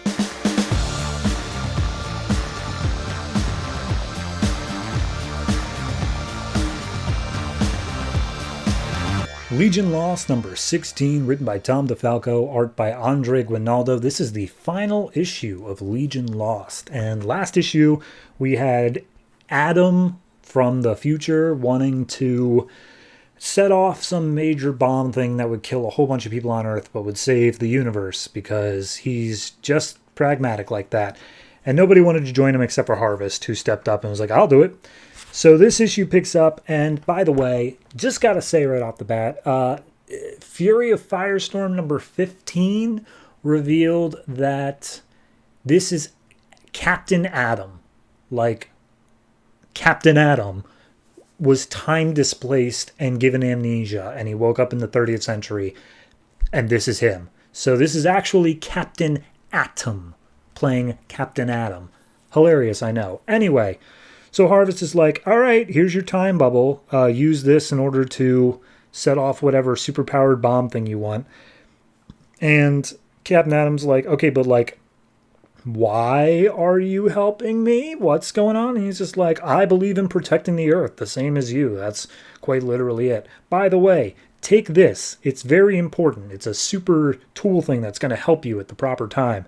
And it looks just like a random piece of like scrap metal, but hey, it comes up later. So Harvest's like, all right, anyway, we're going to save the Earth. Go ahead, hop in the time bubble, set off the bomb.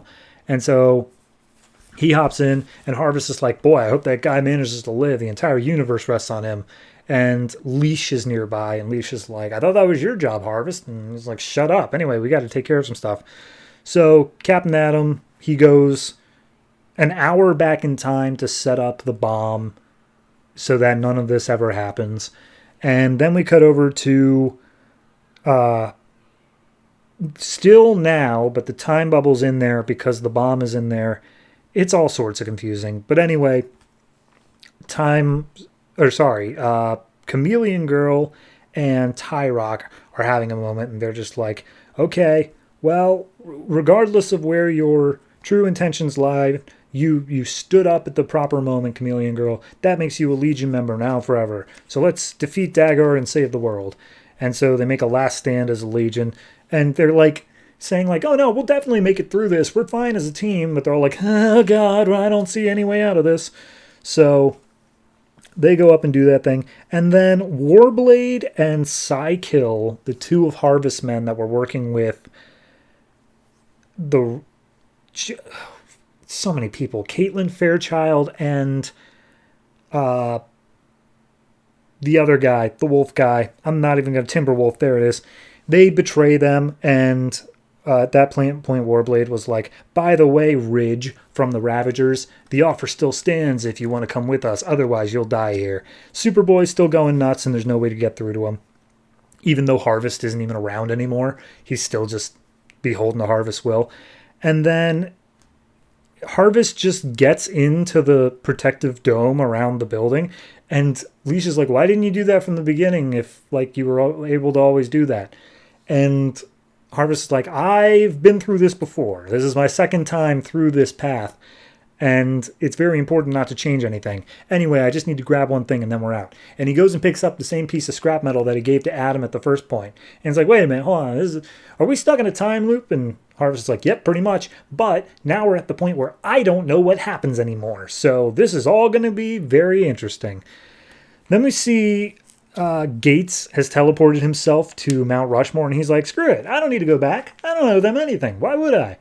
And then he gets a moral awakening, and he's like, oh, dang, I got to go back. And when he goes back, he runs into the version of himself from issue 1 that disappeared, that still has his full face. And he's like, hey, I remember this because I was you. You're stuck at like a time juncture because of all the crazy stuff going on right now. I need you to distract Dagor so that I can make a portal into deep space to get rid of the bomb. And Gates is like, what? And then he gets half his face blown off, thus making all of time go properly.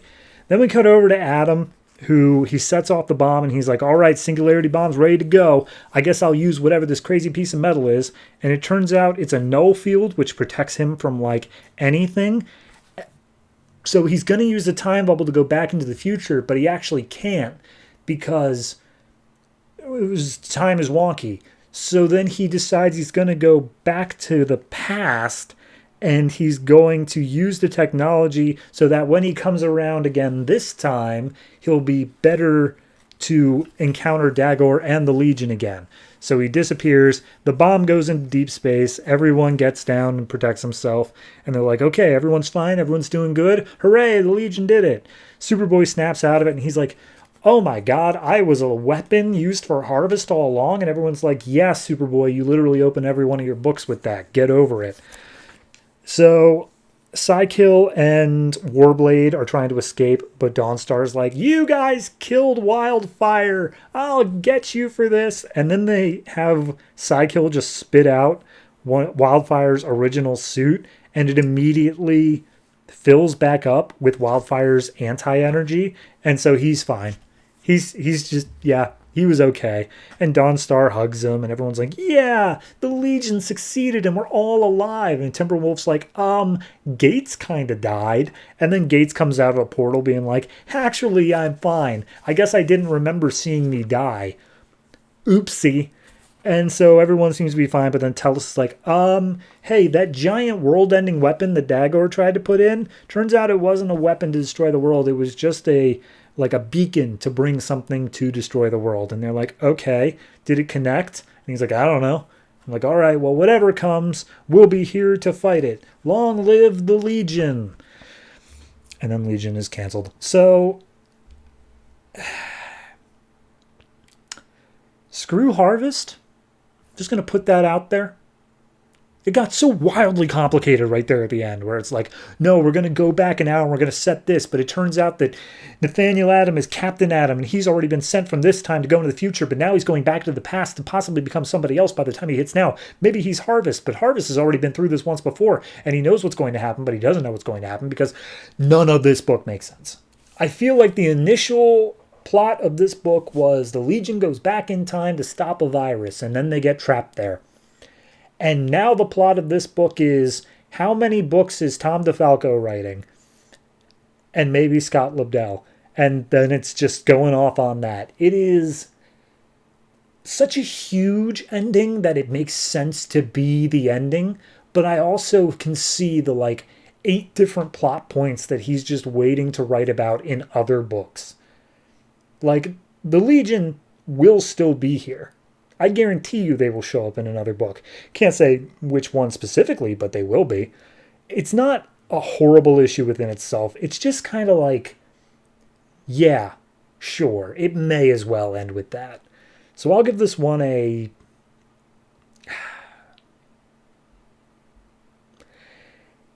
I'm giving it a 6. And I can feel in my gut that that's harsh, but I can't justify any higher. It's so complicated to the point of it being a mess. And it's like, maybe just, all this other stuff you had going on with Harvest and Adam and all that, maybe just, when you found out this book was being canceled, just push those off to the side. Like, you, as much as you want to tell that story, don't. That's as much as I got to say there. So 6 for this. Long live the Legion, somewhere else.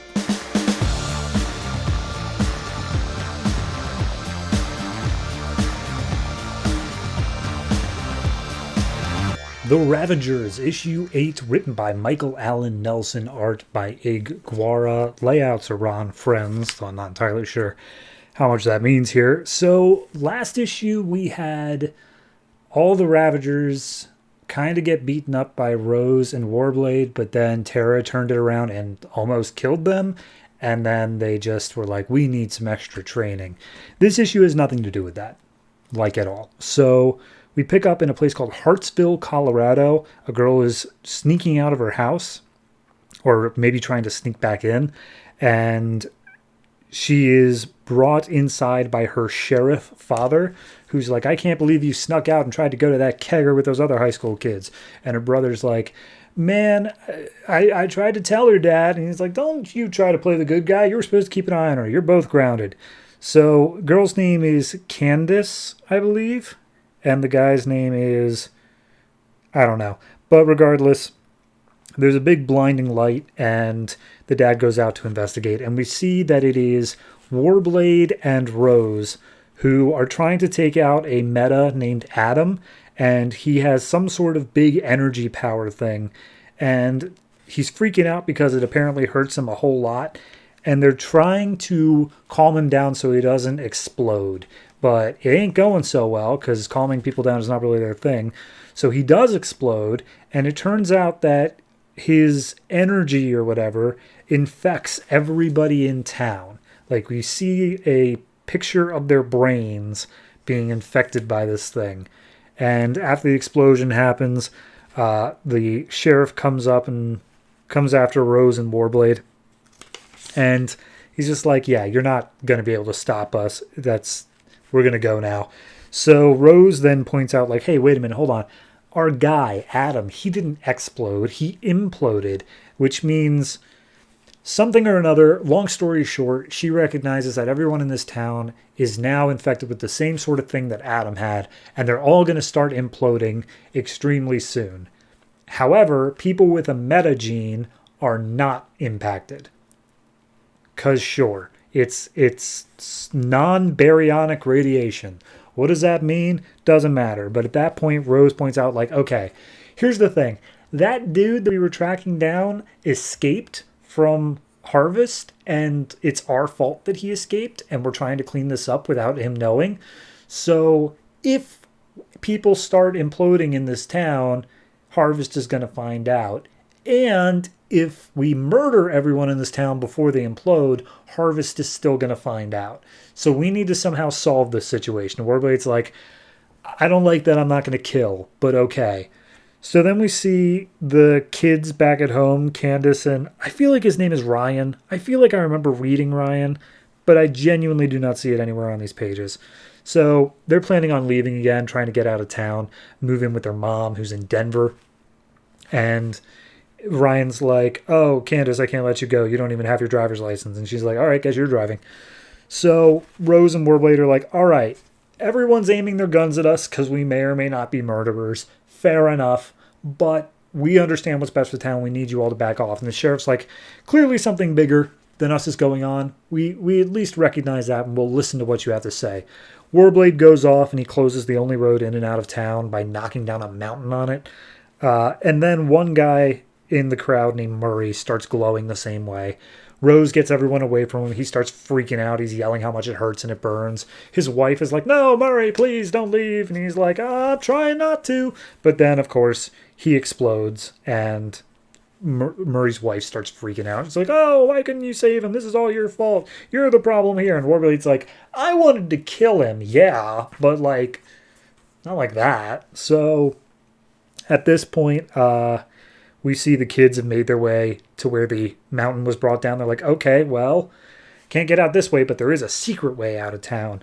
So we see all the people in the town square start rioting against Warblade and Rose, and the sheriff steps up and is like, now hold on, everybody.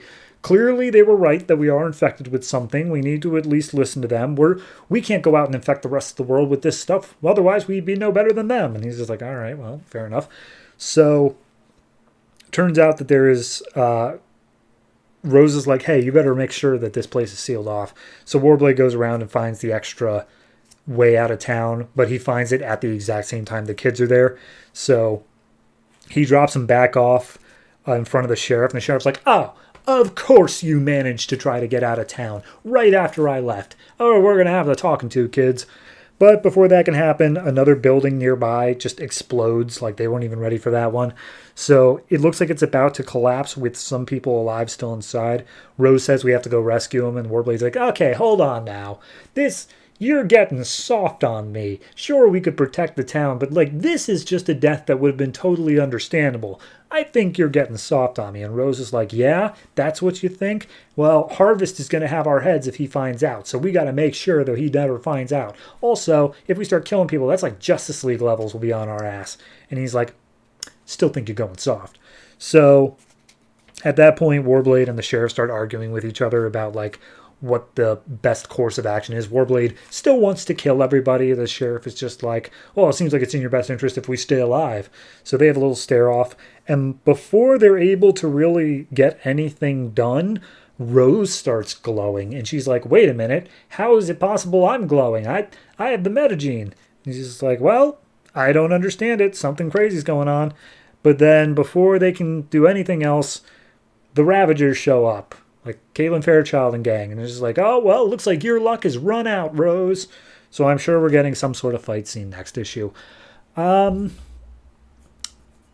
This feels like a complete non sequitur.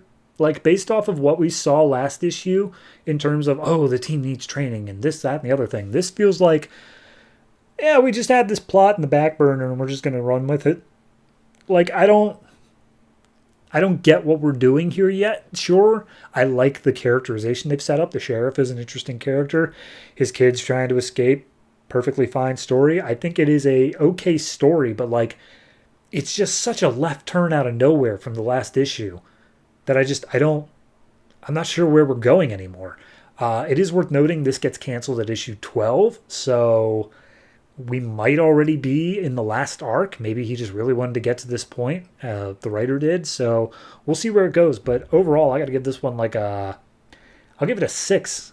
Just because as much as I do like what's going on, I still don't know what's actually going on and whether or not it's going to flow with the rest of the book. So here's hoping.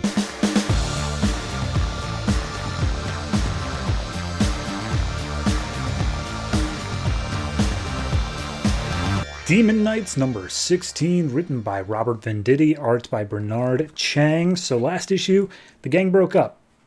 They all went their separate ways. And this issue picks up 30 years later in a random northern town in the Holy Roman Empire. A church has its door knocked upon, and they're like, oh, please, sir, let us in. It's freezing out here. And the priest is like, of course, my children, come on in. And so he steps his way inside, and wouldn't you know it, it's a pair of vampires. And they get a glimpse that they have murdered literally everybody in the whole town, and they finally made their way here to the priest. And they start attacking the priest, and he's using all of his, like, oh, here's the cross, here's other stuff. And he's just like, that ain't going to work on me. Don't you know who I am? I'm Cain. I'm the original vampire. I'm older than the Bible itself. And so he kills the priest and has one of his followers drain his blood, saying, oh, our journey will be long. Drink up. So a few days later, we're on some random plains, and Horsewoman is trying to outrun some bounty hunters on her horse Maelstrom, which she talks to, and Maelstrom, we can see his talking back. It's all in their heads, but regardless, he's like, oh, can you talk to their horses and get them to stop chasing us? And he's like, they're not on horses. And we see they're riding armored bison.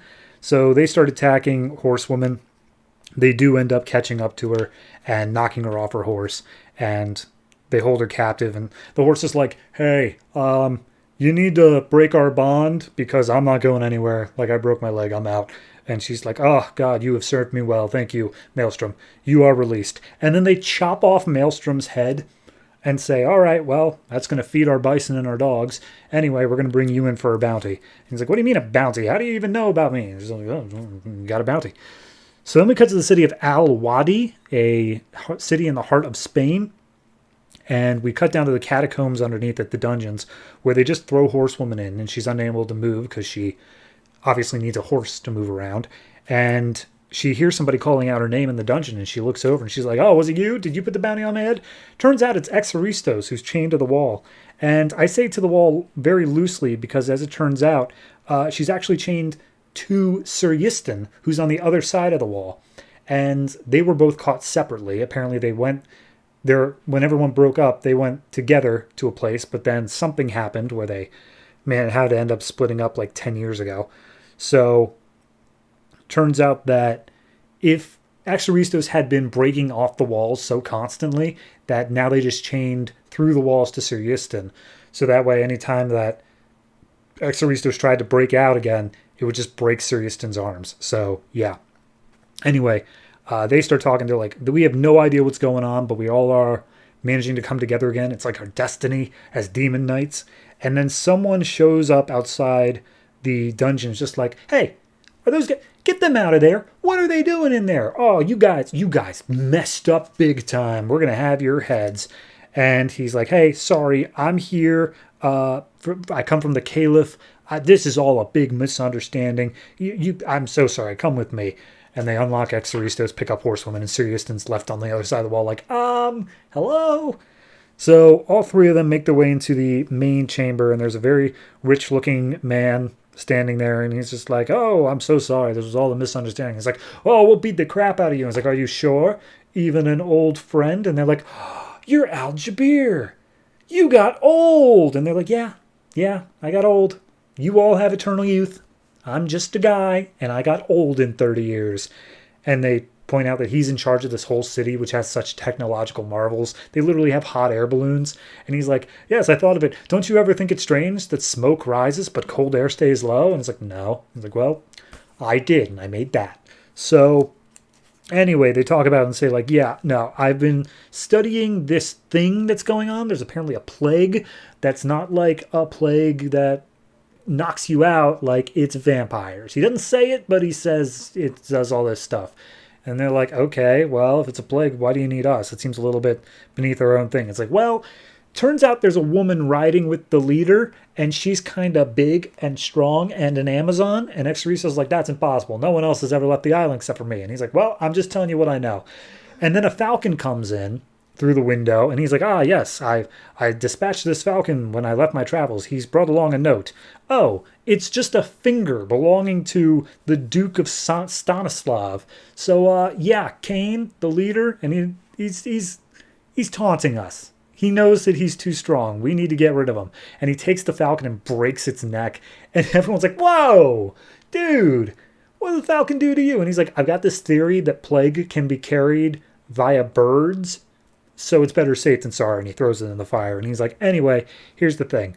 Siriuston, I believe you would be perfect for taking on this. Virtue and reason. Exoristos, you know more about the Amazons than anything. Horsewoman, you're here. So either way, we gotta get out there. And they're like, we? And it's like, well, I'm not joining you. I'm old. You guys need to get out there, and you need to take out Kane and his army.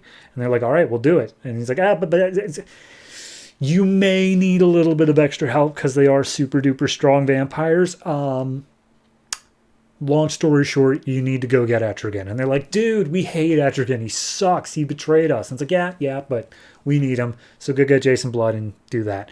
And they're like, all right, where can we find him? And we cut over to the Fortress Gibraltar, where Vandal Savage is sitting on a throne. And he's like, I do enjoy torturing some people, as we see this man bound and gagged as he's being whipped, and he's like, what should I torture him with next, ladies? Should I, let's see if we can find something good. Let's just go for old-fashioned hot poker. And we see that the person bound and gagged is Jason Blood, and he's like, well, I remember that you and Xanadu betrayed me on one of our adventures. That wasn't cool, and that's why I torture you every day now, but all you have to do to stop me is say your magic words. But here's the thing. You regenerate immediately, which is why I torture you constantly, and you can't say the magic words anymore. And as he takes off the gag off Jason Blood, we see that his mouth has been fused together, and he has no mouth, but he must scream. And that's where we leave off. Yeah, it's a big threat. They bring in vampires. That seems like a big enough reason to bring together the Demon Knights again. Sounds reasonable to me. Obviously, some things have happened in the meantime. It's kind of, it feels like an anime time skip, where it's going to be one of those things where so many people have changed in so many different ways, and we're just going to slowly get that backstory filled in of, oh, while you were gone, this happened and that happened. So I'm interested to see what all specifically happened. New writer on the book, Robert Venditti. I mean, it's perfectly fine for this first issue. I don't see any real issues. Clearly, Vandal Savage has started turning more to his villainous roots because Jesus Christ, that torturing of Jason Blood.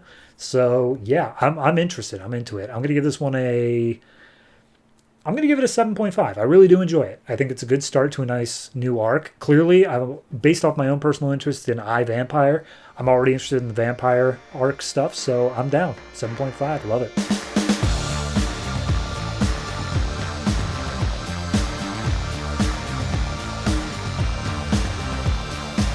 Frankenstein, Agent of S.H.A.D.E. number 16, written by Matt Kindt and Alberto Ponticelli. This is the final issue of the series.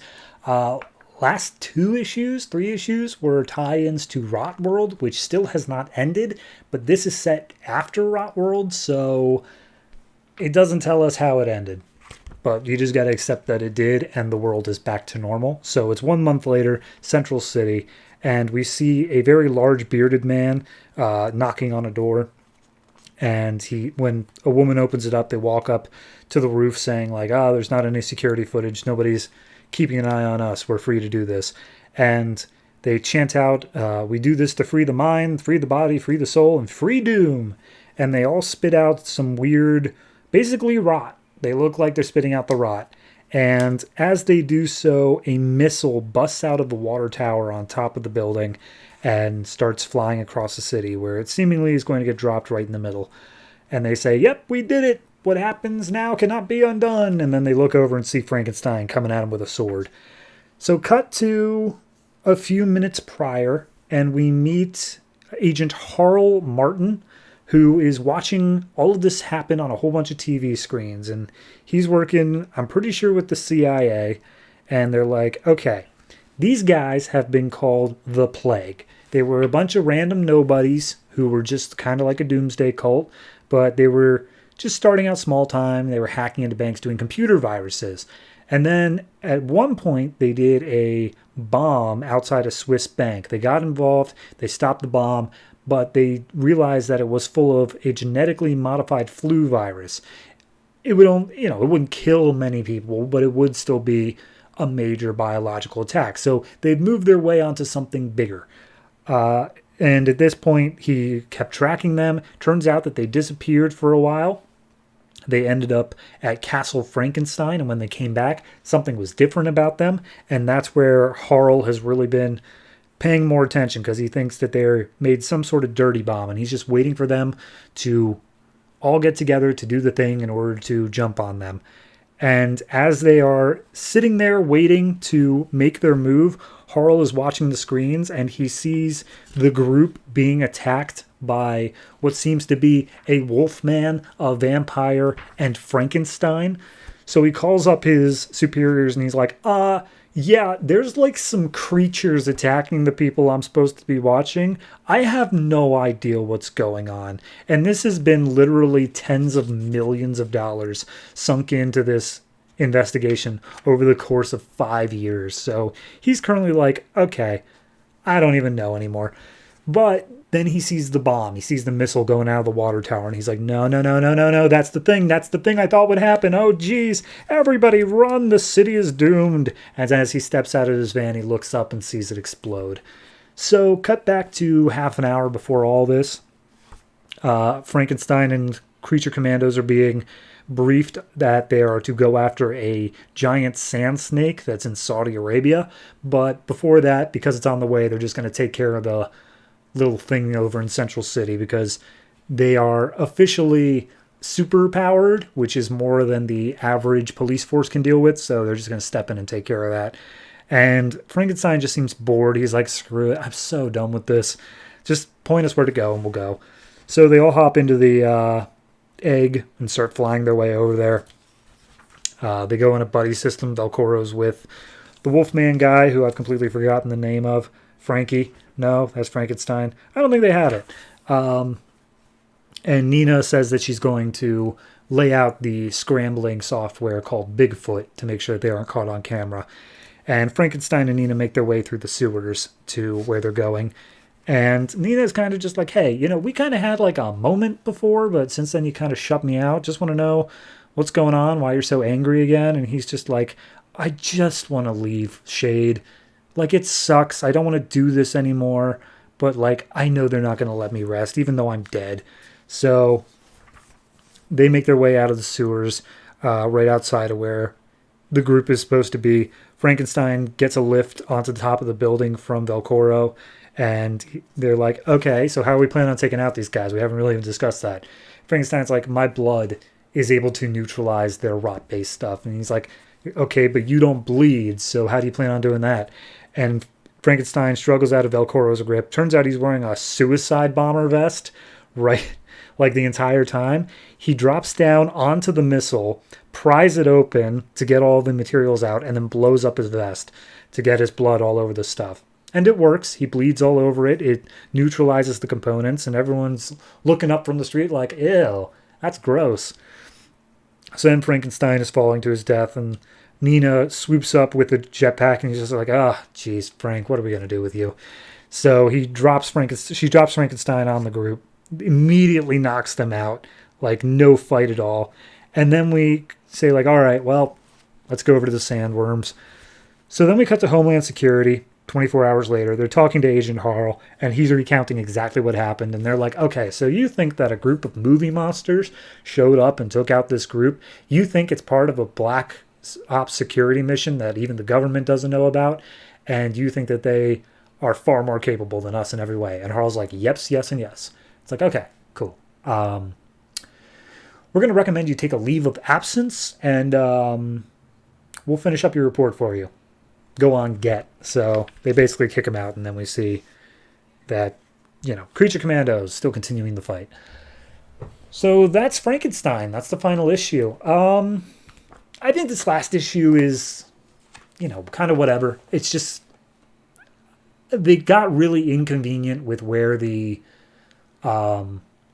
tie-ins to Rot World had to be. So it just kind of worked out that it didn't have that much time to a satisfying final arc. That being said, I also don't think this is the most satisfying final issue. I think you could have done a lot more to emotionally punch it.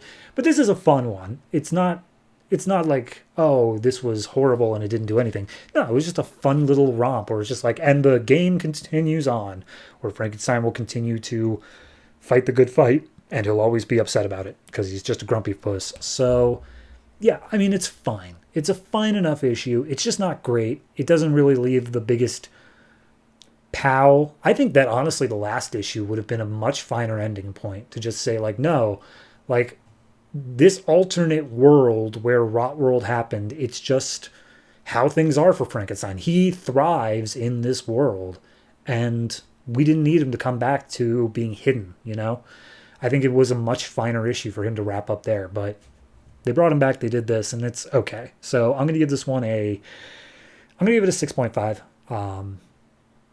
I do like some of the art in this. There's some pretty cool imagery with it, but for the most part, the story just is a, okay, yeah, kind of story. So that's Frankenstein.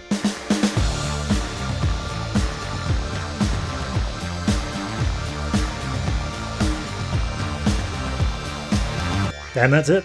That's all the comics that came out from DC Comics this January 16th, 2013. And I gotta say, 13 comics feels good. Feels right. 13 being a quarter of 52, there being an average of 4 weeks per month. It just kind of makes sense that there is 13 comics in a week. So thank you, DC, for doing that. What I don't thank you for is next week. Because next week you have 16 comics coming out. 16! Why would you do this? Why would you do this to me? And the answer is, of course, they need to wrap up this Green Lantern event that's going on. So let's talk about those comics coming out. Next week, we have the number 16 issues of Batwoman, Birds of Prey, Catwoman, Nightwing, Red Hood and the Outlaws, Supergirl, Green Lantern Corps, Green Lantern New Guardians, DC Universe Presents, Justice League, Wonder Woman, Blue Beetle, and Legion of Superheroes. On top of that, we have the annual number 1 for Superboy, which picks up where Superboy 16 left off, and we have issue number 4 of Sword of Sorcery, which, to be fair, I think is perfectly fine. I like that story. So, yeah, we got a lot. We got a lot to talk about, and I don't know how I'm going to do it, but I'm going to do it.